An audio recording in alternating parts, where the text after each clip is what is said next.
Hello and welcome my dear students. Today in this video we will complete the chapter My Childhood, which is an extract from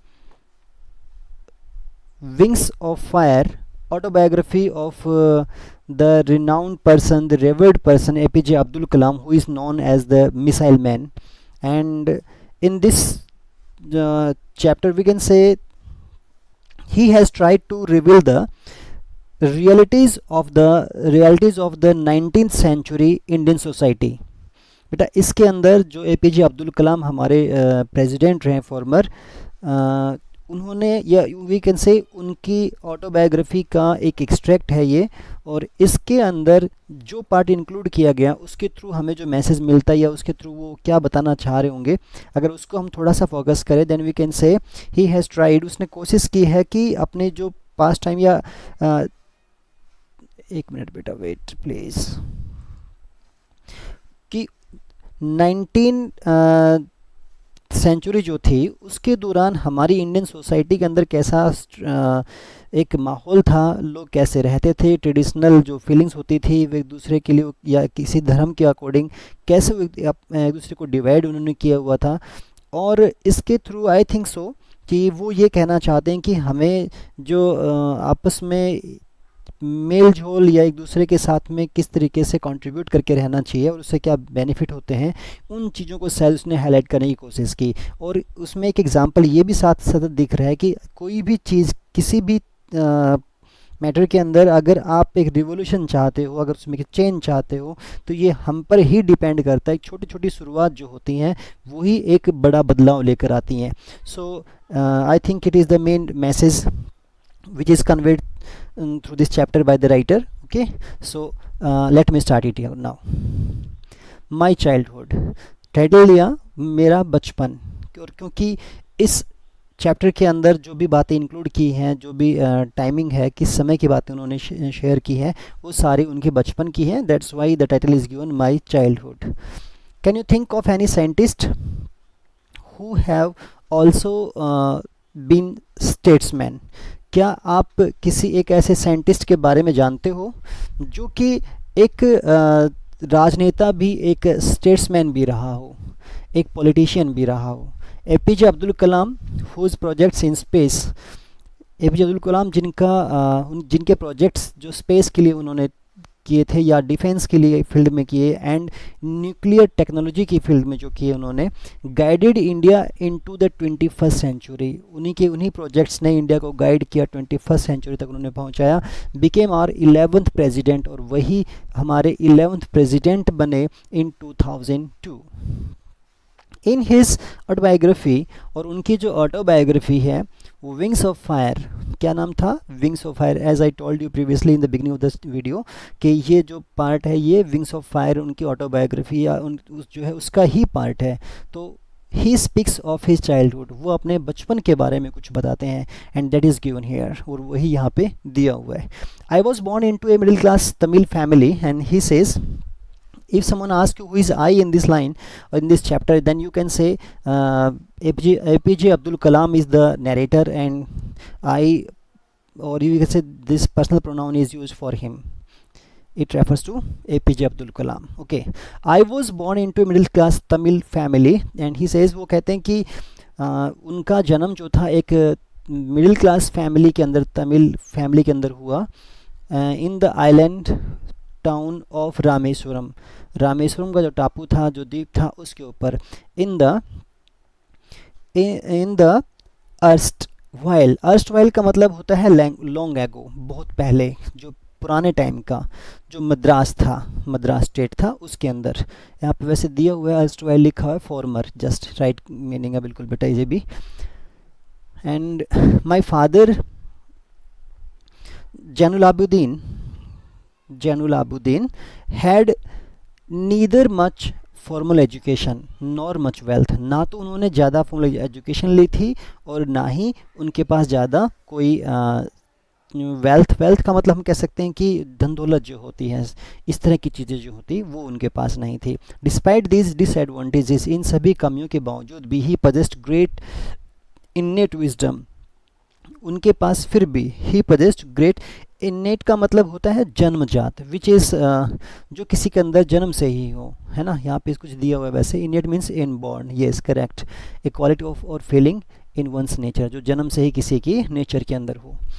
innate wisdom and A true generosity of spirit, और उनके अंदर एक सच्ची generosity, generosity का मतलब होगा नोबलनेस, किसी की हेल्प करने की, बड़े दिल वाले जो बड़ी सोच रखते हो, ऐसे लोगों जो थे, ऐसी उनकी आत्मा, ऐसे उनके विचार थे, ऐसे उनकी सोच हुआ करती थी। He had an ideal helpmate in my mother, और उनके मदर की, उसकी मदर की फॉर्म में वो कहता है कि उसके पापा जो थे, उनके फादर जो थे, उनके एक आइडियल हेल्पमेट हुआ करते, हमेशा इन चीज़ों मदद करने वाली लेडी जो थी वो उनकी मदर थी, जो इस फॉर्म में थी। एंड हुज नेम वॉज, जिसका नाम क्या था, Ashiamma. Ashiamma. I do not recall the exact number of people she fed every day, और वो कहते हैं कि आई डो नॉट रिकॉल, मुझे अच्छे से याद नहीं, recall means I don't remember the exact number, जो एक एग्जैक्ट नंबर मुझे अब याद नहीं है, और पीपल, लोगों का, शी फेड एवरी डे, जिनको कि वो हर दिन खाना खिलाती थी, क्योंकि कभी ज़्यादा कभी कम और काफ़ी होते होंगे, इट मीन्स। तो वो कहते हैं कि मुझे एग्जैक्टली उसका नंबर तो ध्यान नहीं है, but I am quite certain, मैं लेकिन इस बात में बिल्कुल श्योर हूँ, दैट फार मोर आउटसाइडर्स, की बहुत ज़्यादा आउटसाइडर्स होते थे, एट विद अस, हमारे साथ खाना खाने वाले थे, then all the members of our own family put together, अगर हमारे पूरे परिवार की जो नंबर था, जो संख्या थी, उसको अगर देखा जाए, कंपेयर किया जाए, तो उससे कहीं ज़्यादा बाहर के हुआ करते थे उसके अंदर। Okay, I was one of many children, और कहता है कि मैं, जो उनके परिवार में बहुत सारे बच्चे थे, उनमें से एक था ए शॉर्ट बॉय, एक कम हाइट का लड़का, विद रैदर अनडिस्टिंग्विश्ड लुक्स, और लगभग क्या कह रहा है कि अनडिस्टिंग्विश्ड मीन्स जो कि ज़्यादा अलग ना हो, कॉमन वी कैन से, है ना, यूजुअल जो जैसा और बच्चों का होता था, वो जैसा ही अपीयरेंस था, लेकिन थोड़ा सा हाइट में छोटा था। Born to tall and handsome parents, और वो कहते हैं कि उसका उसका जन्म हुआ था उसके ऐसे पेरेंट जो कि हाइट में लंबे थे, and handsome, who looked very pretty, we can say very beautiful. We lived in our ancestral house, और वो कहते हैं कि वो कहाँ रहते थे, उनके एंसेस्ट्रल, जो एंसेस्ट्रल का मतलब होता है जो पूर्वजों से मिला हुआ, एंसेस्टर से मिला हुआ, है ना, तो उनके घर में वो रहा करते थे, which was built in the middle of the 19th century, जो कि विच वॉज बिल्ट, जो बनाया गया था, in the middle of 19th century, 19th century के मिड के अंदर जिसको बनाया गया था। It was a fairly large pucca house, ये एक बड़ा सा, बहुत अच्छा सा एक पक्का घर था, मेड ऑफ लाइमस्टोन, जो कि चूने पत्थर से बना हुआ था, एंड ब्रिक, और ईंटों से बना था, ऑन द मॉस्क स्ट्रीट, और मस्जिद वाली गली के अंदर, इन रामेश्वरम, रामेश्वरम के अंदर, यानी कि मस्जिद वाली गली में रामेश्वरम के अंदर ये मकान उनका, ये घर जो था बना हुआ था। माई माई My austere father used to avoid all in essential comforts, कहते हैं कि मेरे जो ऑस्टियर फादर थे, ऑस्टियर का मतलब वैसे इन्होंने दिया हुआ है simple, strict and severe, actually austere persons are those persons who always like the simplicity, they always stick to that thing, they never show off any luxury or these type of things, वो कभी भी fashion style वगैरह को use नहीं, show नहीं करते, वो बहुत सिंपल लाइफ को जीने वाले होते हैं, उसी को हमेशा स्ट्रिक्टली उसको फॉलो करने वाले लोग होते हैं, उनको बोला जाता है ऑस्टियर फादर। सॉरी, फादर तो उसके लिए फादर की क्वालिटी है, लेकिन ऑस्टियर पर्सन वो होते हैं। माई ऑस्टियर फादर यूज टू, इसका मतलब उसका जो सिंपल, बहुत ही सिंपल लाइफ जीने वाले उसके जो फादर थे, used to avoid all inessential comforts, वो जो अननेसेसरी, जो कम जरूरी होते थे, एंड इन एसेंशियल मीन्स होगा नेसेसरी, बहुत ज़रूरी हो जो हो, और इनका मतलब उसका अपोजिट वर्ड हो गया। तो ज़्यादा ज़रूरी जो कंफर्ट, जो ऐसी चीज़ें होती थी एंड लग्जरीज होती थी, जो उनको हमेशा अवॉइड करने वाले थे, उनको वो कभी भी यूज़ नहीं करते थे। However all necessities were provided for, लेकिन जो उनकी ज़रूरत की चीज़ें हर एक जो थी वो प्रोवाइड करवाई जाती थी, इन टर्म्स ऑफ फूड, जैसे कि खाना, medicine, clothes etcetera. In fact वास्तव में अगर देखा जाए, I would say mine was a very secure childhood, कि मेरा जो बचपन था वो बिल्कुल सेफ एंड सिक्योर चाइल्डहुड था, बचपन था, बोथ मटेरियली एंड इमोशनली, वो दोनों ही तरीके से, मटेरियल के तौर पर and both materially and emotionally, कि चाहे वो किसी वस्तुओं से या जो भी रिक्वायर्ड जो मटेरियल थे उनके बेस्ड पे देख चेक किया जाए तो वो भी मिल जाती थी, और इमोशनली मुझे काफ़ी सपोर्ट मिली। Okay then the second world war broke out in 1939, और कहते हैं कि 1939 के अंदर the second world war started there. Broke out means suddenly started, and it after that when I was 8 year old, जब कहता है कि एंड उस टाइम पे व्हेन आई वाज, जब ये कब हुआ second world war, when he was 8 years old, जब वो 8 साल का था। For reasons I have never been able to understand a sudden demand for tamarind seeds. तो कहते हैं कि कुछ ऐसे कारण थे, for reasons I have never been able, मैं कभी भी इस बात में सक्षम या कामयाब नहीं हुआ, किस चीज़ में, टू अंडरस्टैंड, कि मैं समझ सकूं, ए सडन डिमांड, एक अचानक से जो डिमांड हो गई थी किस चीज़ की, for tamarind seeds. Tamarind seeds का मतलब जो इमली होती है उसकी अचानक से कैसे ज़रूरत पड़ेगी, इतनी डिमांड में कैसे वो चीज़ आ गई। Erupted in the market, which erupted का मतलब, इरप्टेड मीन्स क्या कहते हैं हम लोग, जैसे कि किसी भी वल्कनो का इरप्शन होता है, फूट पड़ना, एकदम से शुरुआत हो जाना अचानक से बहुत ज़्यादा बड़ी मात्रा में, इन ए लार्ज अमाउंट ना। तो इस तरीके से कहते हैं कि मार्केट में अचानक से उसकी इतनी डिमांड कैसे शुरुआत होगी, उससे कैसे उसमें इंक्रीजमेंट हो गई। तो I could not understand all these reasons. I used to collect, लेकिन फिर भी कहता है कि I used to collect the seeds and sell them to a provision shop, लेकिन फिर भी मैं क्या करता था, मैं अक्सर क्या करता था, उनको कलेक्ट करता था, इकट्ठा करता था, the seeds and sell them, और उन्हें मैं बेच देता था, to a provision shop. Provision का मतलब हो गया ग्रोसरी वगैरह की या इस तरह की जो शॉप होती है उस तरह की दुकान के ऊपर, राशन की दुकान के ऊपर। Okay, on shop on Musk street, और जो उसकी मस्क का मतलब हो गया जो उनकी मस्जिद थी, मस्क स्ट्रीट जो थी उसके अंदर। A day's collection would fetch me the princely sum of 1 anna, और कहते हैं कि ए डेज कलेक्शन, ए पूरे दिन भर का जो कलेक्शन होता, जो वो भी सीड कलेक्ट करता था, वुड फैच मी, वो मेरे लिए लेकर आते थे। क्या लेकर आता था, जो इसने वर्ड यूज़ किया प्रिंसली, प्रिंसली का मतलब होता है वी कैन से सुपर्ब, शानदार, बहुत अच्छा। तो यानी इन्होंने भी कुछ लिखा हुआ है princely sum, okay, generous amount, अच्छी बड़ी अमाउंट इसका मतलब हुआ, a big amount we can say of 1 anna, और वो कितना होता था, 1 आना वो उसमें कमा लेता था, उससे उसे मिल जाया करते थे। I think it is return in ironic situation because after the whole day's work, पूरे दिन भर काम करने के बाद में, मेहनत करने के बाद केवल 1 आना उसे मिल पाता था।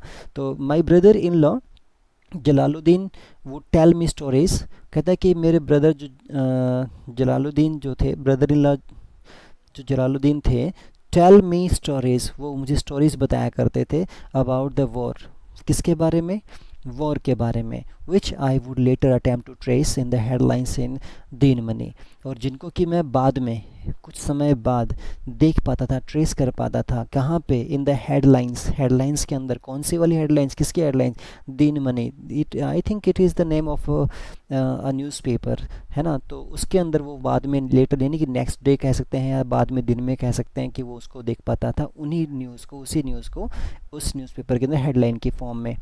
Okay, our area being isolated, उनका एरिया क्योंकि विच वॉज आइसोलेटेड, अलग हट कर था, क्योंकि ग्राउंड से जो या फिर जो लैंड एरिया था उससे कुछ इंडिया के जो बाउंड्री है उसमें थोड़ा सा ओशियन एरिया जो है उसके अंदर पड़ता है, तो इसीलिए उसने आइलैंड टाइप था, इसलिए उसने आइसोलेटेड वर्ड यूज़ किया होगा।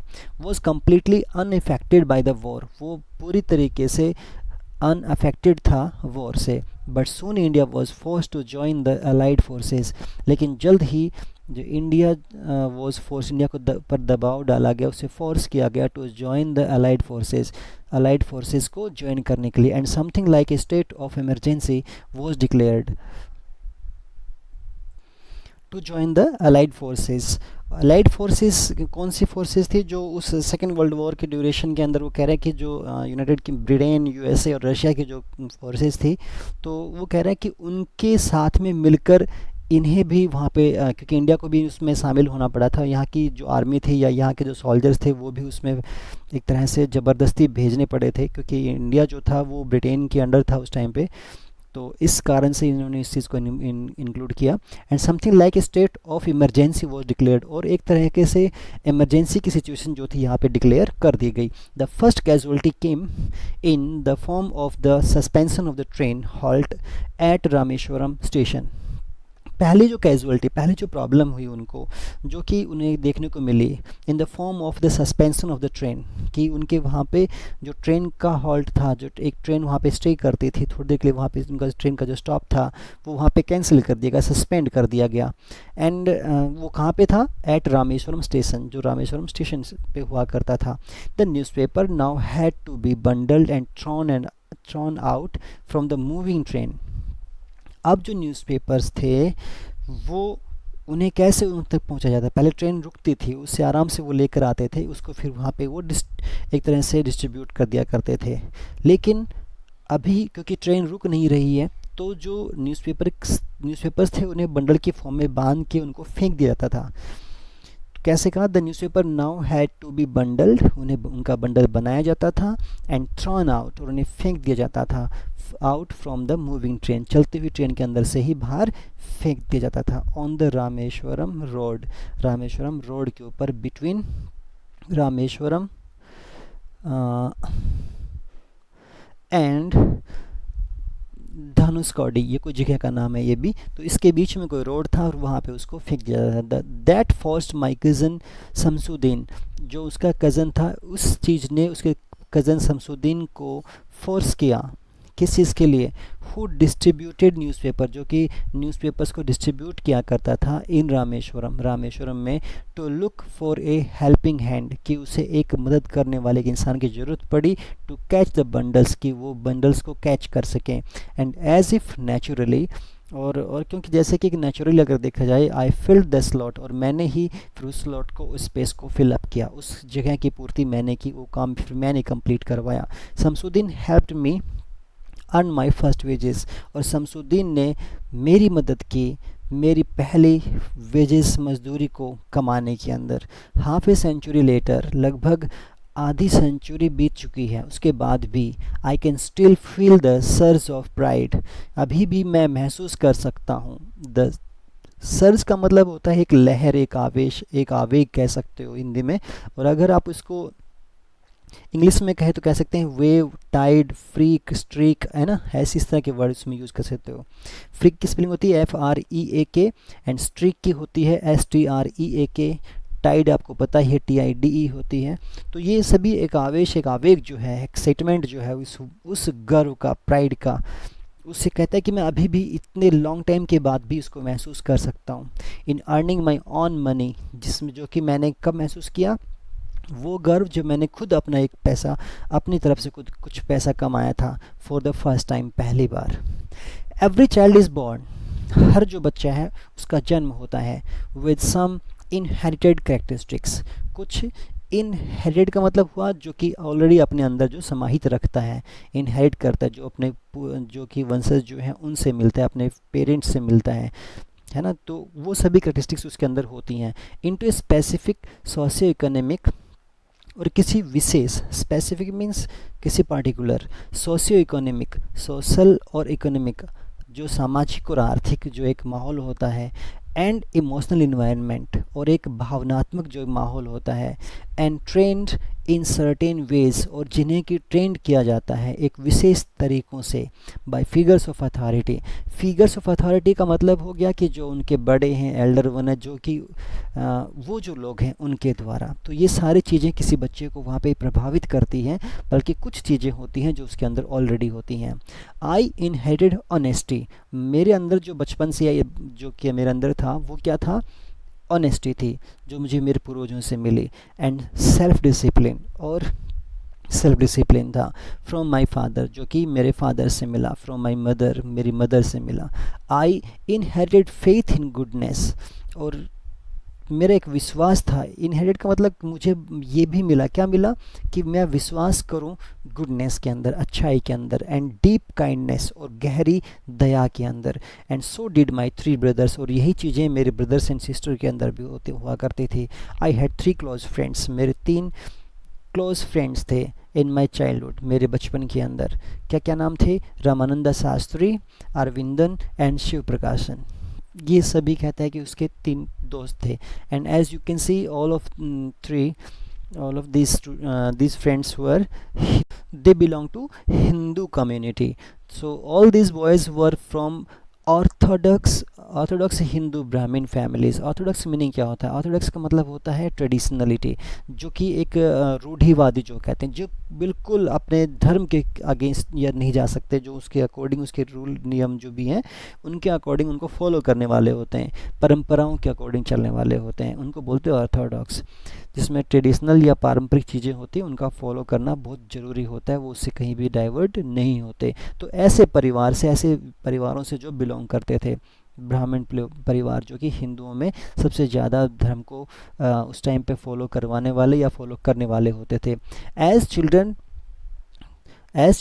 जब हम लोग बच्चे थे, none of us ever felt any difference amongst ourselves. हम लोगों ने जब छोटे बच्चे थे तो हमने अपने अंदर कभी कोई डिफरेंस महसूस नहीं किया, because of our religious differences. वो भी किसके कारण से? हमारे धार्मिक जो डिफरेंस थे, धर्म के जो अंतर थे, उनके कारण से। एंड अपब्रिंगिंग का मतलब होता है पालन पोषण, खान पीन, कैसे हम लोग रहते थे, कैसे हम लोगों को पाला पोसा गया, तो उनके अंदर कोई भी डिफरेंस वहाँ पे हमें नज़र नहीं आया।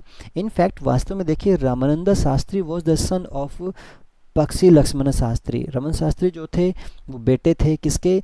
पक्षी लक्ष्मण शास्त्री के, the high priest of the Rameswaram temple, जो कि बहुत बड़े पुजारी थे, कहाँ के? रामेश्वरम टेम्पल के, उनका बेटा था Ramanand Shastri. Later he took over the priesthood, जिसने कि बाद में उसने भी पुजारी का काम या पुजारी बन गए, जो कहाँ पे? ऑफ द रामेश्वरम टेम्पल के, फ्रॉम हिज फादर, उनके फादर की जगह फिर उन्होंने भी प्रिस्टहुड को वहाँ पे अडॉप्ट किया। Aravindan went into the business of arranging transport for visiting pilgrims. और जो अरविंदन शास्त्री जो नाम दिया था, वो क्या करते थे? वेंट इनटू द बिजनेस, उन्होंने बिजनेस शुरू कर दिया, कौन सा? ऑफ अरेंजिंग ट्रांसपोर्ट का अरेंजमेंट करना, किसके लिए? फॉर विजिटिंग पिलग्रिम्स का मतलब होता है तीर्थयात्री, जो भी किसी तीर्थ स्थान की विजिट करें। तीर्थ स्थान को बोलते हैं पिलग्रिमेज, PILGRIMAGE। पिलग्रिमेज का मतलब होता है तीर्थ स्थान, पिलग्रिम्स का मतलब होता है तीर्थयात्री। तो जो भी तीर्थयात्री जो वहाँ पे विजिट करने आते थे, मंदिर की विजिट करने आते थे, तो उन लोगों के लिए ट्रांसपोर्ट का अरेंजमेंट करना, क्योंकि रामेश्वरम मंदिर जो है थोड़ा सा पानी के समुद्र के अंदर पड़ता है, तो उसके लिए वहाँ तक जाने के लिए नाव वगैरह या कुछ भी और जो व्हीकल्स होते हैं या कोई ट्रांसपोर्ट सिस्टम जो है, उसके अरेंजमेंट करवाना जो था, वो उसने उस बिजनेस में एंट्री किया, वो काम करने लगा। एंड शिव प्रकाशन became a catering contractor for the southern railways. और शिव प्रकाशन जो थे वो क्या बने? Became a catering contractor, catering का जो कॉन्ट्रैक्ट लेने लगे वो किसके अंदर? फॉर द साउदर्न रेलवेज के अंदर।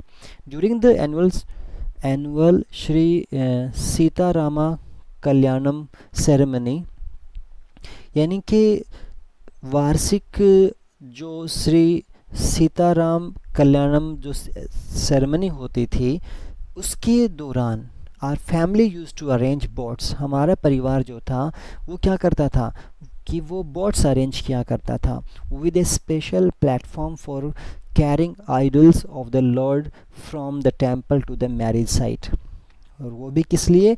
एक स्पेशल प्लेटफॉर्म प्रोवाइड करवाने के लिए, फॉर कैरिंग, किसके लिए? फॉर कैरिंग आइडल्स का मतलब मूर्ति वगैरह जो थी, किसकी? ऑफ द लॉर्ड, भगवान की, फ्रॉम द टेम्पल से टू द मैरिज साइट तक ले जाने के लिए। यानी कि बोट्स की जो ज़रूरत पड़ती थी तो वो अरेंज हमारी फैमिली के जो लोग थे वो करवाया करते थे। Situated in the middle of the pond called Rama तीर्था, जो पॉन्ड के situated in the middle of the pond, जो पॉन्ड के बीच में हुआ करता था, जिसे कि राम तीर्थ जिसे कहा जाता था, which was near our house, जो हमारे घर के पास में था। Events from the Ramayana and from the life of the prophet were the bed time stories. और कहते हैं कि इवेंट्स, वो घटनाएं फ्रॉम द रामायण, रामायण में जो घटनाएं शामिल की गई, and from the life of the profits, और जो जो भी संत महात्मा, जो भी इस तरह के जो लोग थे, उनकी जो कहानियाँ थी, वर द बेड टाइम स्टोरीज़, वो हमारी रात को सोते टाइम पे मुझे कहानियों की फॉर्म में सुनाई सुनाई जाती थी बाय, किस कौन सा था, कौन उसे सुनाता था, वो उसकी मदर एंड ग्रैंड मदर, वो tell the children in our family, यानी कि उनके फैमिली में बच्चों को उनकी दादी माँ और उनकी मदर के द्वारा बताई जाती थी। One day when I was in the fifth standard, एक बार जब कहता है कि वो फर्स्ट स्टैंडर्ड में था, at the Rameswaram elementary school, कहाँ पे, रामेश्वरम एलिमेंट्री स्कूल के अंदर, a new teacher came to our class, और कहते हैं कि एक नया टीचर जो था वो उनकी क्लास में आता है। I used to wear a cap which marked me as a Muslim, और क्योंकि मैं एक कैप पहनता था, विच मार्क्ड, जो कि एक तरह से निशान था, एक साइन था किस चीज़ का, कि मैं एक मुस्लिम था। And I always sat in the front row, और मैं हमेशा बैठता था सामने वाली लाइन के अंदर, नेक्स्ट टू रामानंद शास्त्री, रामानंद शास्त्री के साइड में, who war the sacred thread, जो कि सैक्रेड, जो पवित्र धागा, जो जनेऊ करके बोला जाता है, उसे वो पहना करता था, कंधे से जो नीचे की तरफ उसको पहना जाता है, वो उसकी बात कर रहे हैं। The new teacher could not stomach Hindu priest son sitting with a Muslim boy, और जो नया टीचर था, he could not tolerate, he could not digest the thing, कौन सी चीज़, हिंदू प्रिस्ट की, एक हिंदू प्रिस्ट का लड़का बेटा जो है वो बैठा हुआ हो विद ए मुस्लिम बॉय, एक मुस्लिम लड़के के साथ में, in accordance with our social ranking, और हमारे सोशल रैंकिंग के अकॉर्डिंग, अकॉर्डेंस मीन्स कह सकते हैं according to our social ranking, as the new teacher saw it, जैसे कि उसने देखा, I was asked to go, तो कहते हैं कि उस मुझे कहा गया to go and sit on the back bench, कि मैं पीछे की बेंच पर जाकर बैठ जाऊं। आई फेल्ट वेरी सैड, मुझे बहुत दुख हुआ, and so did Ramanand Shastri, and the same thing was felt by Ramanand Shastri also, he looked utterly downcast, और कहते हैं कि वो नीचे की तरफ देखने लगा, as I shifted to my seat, जब जिस समय मेरी सीट को शिफ्ट किया गया, जब मेरी सीट को चेंज किया गया, कि जब मुझे पीछे की तरफ भेज दिया गया, my seat in the last row, पीछे सबसे लास्ट की रो के अंदर, लाइन के अंदर। The image of him weeping when I shifted to the last row left a lasting impression on me, the image of him weeping, उसके रोते हुए की जो इमेज थी, व्हेन आई शिफ्टेड, जब मुझे शिफ्ट किया गया लास्ट रो में, लेफ्ट, वो छोड़ गई एक लास्टिंग इम्प्रेशन ऑन मी, मेरे ऊपर एक हमेशा रहने वाला कि इम्प्रेशन जो था वो मुझ पर छोड़ गई, कहने का मतलब मुझे हमेशा के लिए याद रहा उसकी वो इमेज जिसमें वो रो रहा था मेरी सीट को चेंज करने के ऊपर। आफ्टर स्कूल के बाद में, वी वेंट होम, हम लोग घर गए, and told our respective parents about the incident, हमने अपने अपने पेरेंट्स को इसके बारे में बताया, इस इंसिडेंट के बारे में। लक्ष्मण शास्त्री सम्मन द टीचर, लक्ष्मण शास्त्री ने टीचर को बुलाया, एंड इन आवर प्रेजेंस, और हमारी उपस्थिति में ही, टोल्ड द टीचर से बताया गया, कहा गया, that he should not spread the poison of social inequality and communal intolerance in the minds of innocent children. हमारी मौजूदगी में ही क्या बताया गया कि ही शुड नॉट स्प्रेड, उसे नहीं फैलाना चाहिए, क्या, the poison of social inequality, जहर, कौन सा, सामाजिक भेदभाव का, एंड कम्युनल इंटॉलरेंस, और जो धार्मिक एक तरह इंटॉलरेंस है एक दूसरे के प्रति, सहिष्णुता जो है उसको, इन the minds of innocent children, जो भोले भाले बच्चे हैं उनके दिमाग में इस पॉइजन को नहीं फैलाया जाए। He bluntly asked the teacher to either apologize or quit the school.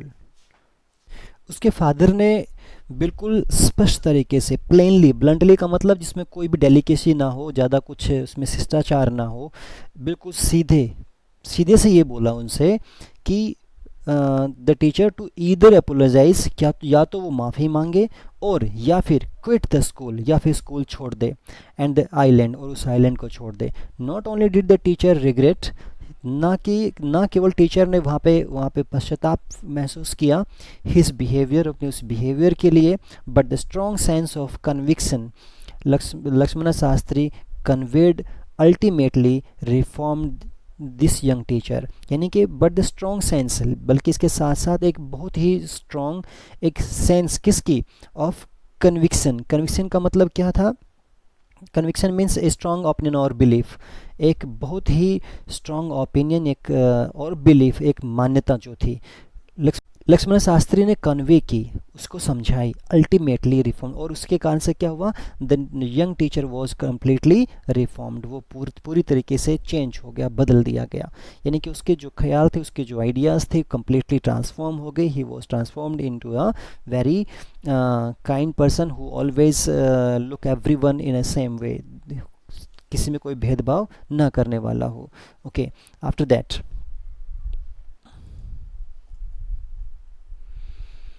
On the whole, अगर पूरी तरीके से देखा जाए, the small society of Rameswaram was very rigid in terms of the segregation of different social groups. The small society, जो छोटी सी उनकी society थी ऑफ रामेश्वरम की, वॉज वेरी रिजिड। रिजिड का मतलब होता है अनफ्लेक्सिबल, जो कि चेंज ना की जा सके। फर्म, FIRM जो वर्ड, वो इसका मीनिंग बन सकता है, सिनोनिम बनेगा वो भी। कहते कि बिल्कुल रिजिड थे, बिल्कुल फर्म थे इन terms of the segregation. Segregation का मतलब होता है अलगाव। अगर उसका सेग्रीगेशन का अगर एंटोनिम देखें तो क्या होता है, इंटीग्रेशन का एंटोनिम होता है सेग्रीगेशन। इंटीग्रेशन का मतलब कि एकता, सेग्रीगेशन का मतलब किसी का अलग होना।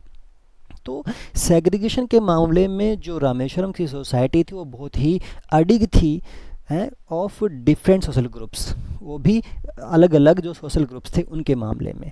However my science teacher Shiva Subramania Iyer, उसका साइंस टीचर जिसका नाम था शिवा सुब्रमण्य अय्यर, दो एन ऑर्थोडॉक्स ब्राह्मण with a very conservative wife, और जो कि वो भी एक बहुत ही ट्रेडिशनल, एक तरीके से कह सकते हैं रूढ़िवादी, एक ऐसे ब्राह्मण फैमिली से बिलोंग करते थे, और वो भी with a very conservative wife. Conservative का मतलब भी ट्रेडिशनलिटी जो होती है उसके अकॉर्डिंग होता है, जो हमेशा रीति रिवाजों का पालन करने वाली एक उसकी पत्नी थी।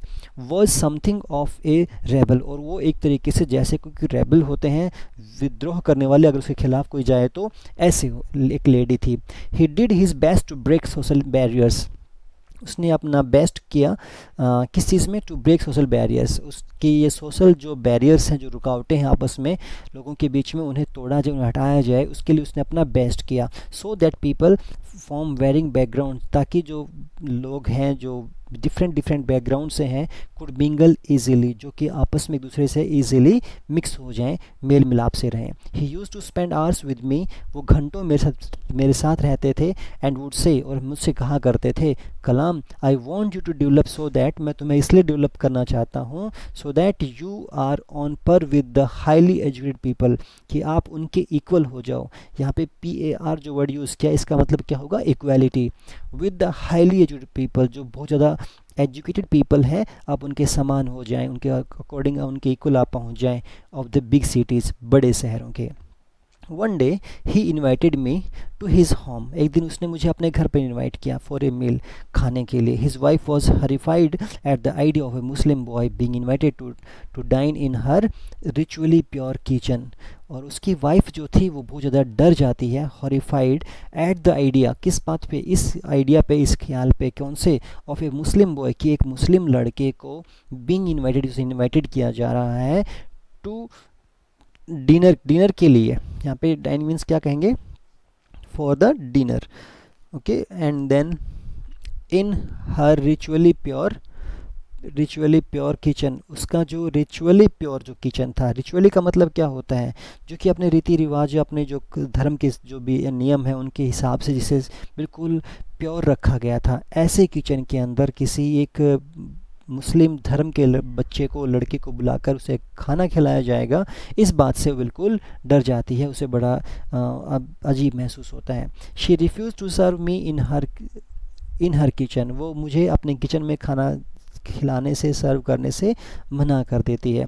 Shiva Subramania Iyer was not perturbed. और शिवा सुब्रमण्यम अय्यर जो थे, इसमें जो वर्ड यूज़ किया परटर्ब्ड का मतलब होता है अपसेट, कि वो बिल्कुल भी अपसेट नहीं हुए। यहाँ पे इस वर्ड का मीनिंग बोल रहा हूँ बेटा, इसका मतलब होता है upset. Nor did he get angry, और ना ही वो नाराज हुए विद हिज वाइफ, उसकी वाइफ से, बट इंस्टेड, बल्कि इसकी बजाय सर्व्ड मी, उन्होंने मुझे सर्व किया, विद हिज ऑन हैंड्स, अपने ही हाथों से, and sat down beside me, और वो मेरे साइड में आकर बैठ जाते हैं, टू ईट हिज मील, अपना खाना खाने के लिए, मेरे साथ में बैठकर उन्होंने भी खाना खाया। It means he also had his meal with me, along with me. His wife watched us, उसकी वाइफ ने मेरी तरफ देखा, फ्रॉम बिहाइंड, बैक साइड से, पीछे से, and behind the kitchen door, kitchen के दरवाजे के पीछे से उसने मुझे मेरी तरफ देखा। आई wandered whether she had observed any, मुझे आश्चर्य होगा कि अगर, मेरे ख्याल से ऐसा कुछ मैंने ऑब्जर्व नहीं किया होगा कि कहीं पे भी शी हैड ऑब्जर्व, उसने कहीं देखा हो, एनी डिफरेंस, कोई भी अंतर, in the way I ate rice, जिस तरीके से मैंने राइस खाया, ड्रिंक वाटर, पानी पिया, और क्लीन द फ्लोर, और कैसे मैंने फर्श को साफ़ किया, आफ्टर द मील, खाना खाने के बाद। यानी कि ऐसा मुझे नहीं लगता कि उसमें कोई उसने अंतर ऐसा कोई पाया होगा। We did the same thing in the same way.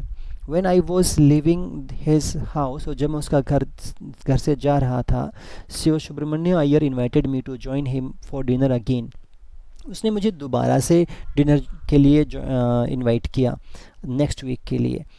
Observing my hesitation, मेरे हेजिटेशन को देखने के बाद, he told me not to get upset, उसने मुझे कहा कि मैं अपसेट ना हूँ।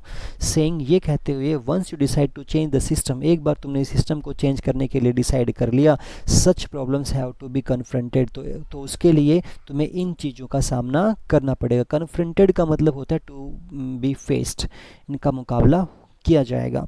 When I visited his house, जब मैंने उसके घर को विज़िट किया, द नेक्स्ट वीक, अगले वीक, शिव सुब्रमण्य अय्यर्स वाइफ टुक मी इनसाइड, तो कहते हैं कि उसकी वाइफ जो थी वो मुझे अंदर ले गई, हर kitchen, and served me food, और उसने मुझे खाना खिलाया, विद हर ऑन हैंड्स, अपने ही हाथों से।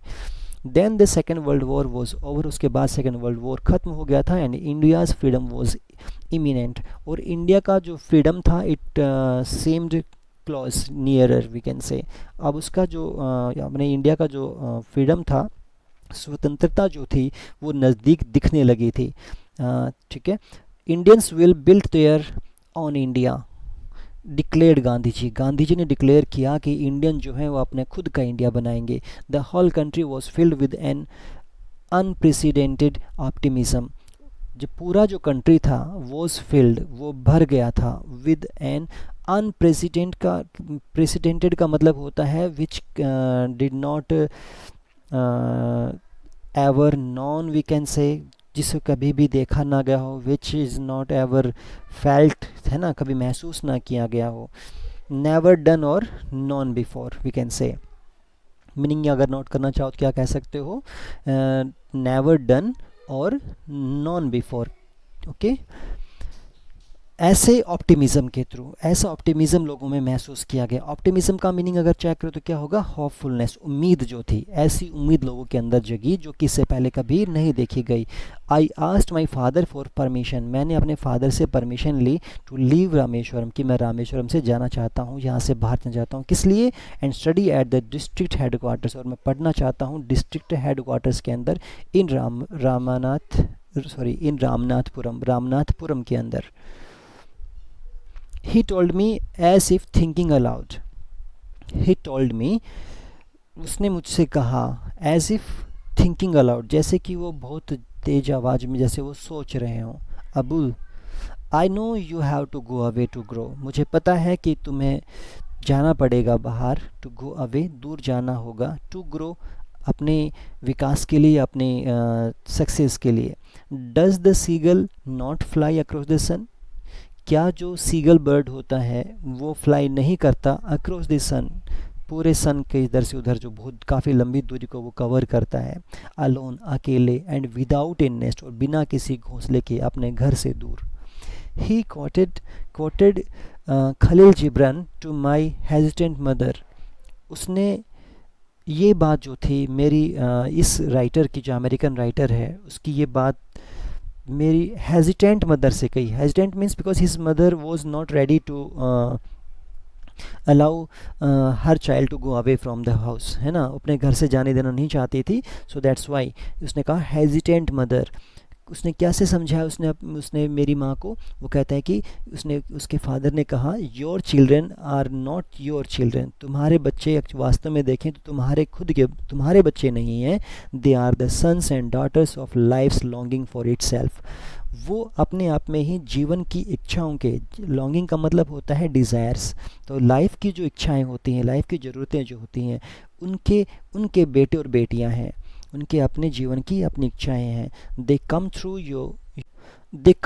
यू, वो तुम्हारे माध्यम से जरूर आते हैं, बट नॉट फ्रॉम यू, लेकिन तुमसे नहीं।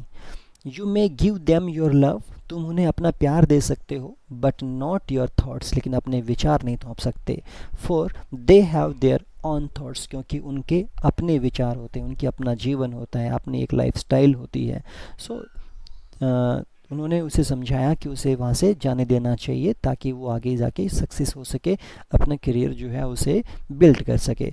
So this is the end of the story now, and I hope you like it very much. बेटा एक पॉइंट पे मुझसे मिस्टेक हुई थी, आई फ्रेंकली इस चीज़ को क्लियर करना चाह रहा हूँ, क्योंकि मुझे अब ध्यान आ रहा है शायद मैंने एक पार्ट पे कुछ डिफरेंट बोला था, एंड इससे ताकि कुछ आप नेगेटिव माइंड में ना लेकर आए, मैं इसलिए आपको वहाँ पे क्लियर कर देता हूँ। एक डाउनकास्ट वर्ड था जो कि मैंने जल्दबाजी में कुछ डिफरेंट बोला था शायद। डाउनकास्ट का मतलब, क्योंकि डाउन और कास्ट, कास्ट का मतलब किसी चीज़ को डालना होता है, डाउन का मतलब नीचे की तरफ, तो मैं उसके अकॉर्डिंग बोल गया था, बट वो मीनिंग होता है वहाँ पे डाउनकास्ट का मतलब टू फील सैड, और वी कैन से डिप्रेस्ड, या फिर किसी चीज़ के कारण से परेशान होना ना, तो उस सेंस में यूज करते हैं। तो आई थिंक वो वर्ड मिलना चाहिए जब वहाँ पे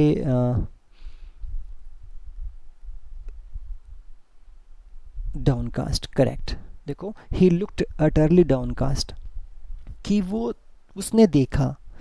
अटरली का मतलब हो गया कि जो कि कहने में देखने में कैसा लगा, जैसे कि काफ़ी परेशान हो, he was very upset at that time, है ना। तो ये देखो यहाँ पे भी दिया हुआ था, मैंने इस पर क्योंकि इनको देखा ही नहीं, तो यहाँ इनमें मीनिंग था। डाउनकास्ट का मीनिंग बेटा उसको इसके अकॉर्डिंग आप नोट करें, ओके। बाकी इसमें आई थिंक कोई ऐसा वर्ड बचना नहीं चाहिए जो मैंने उसको कवर ना किया हो। I have tried to describe every word in both English and Hindi, and most of the time I translated the sentences into Hindi because my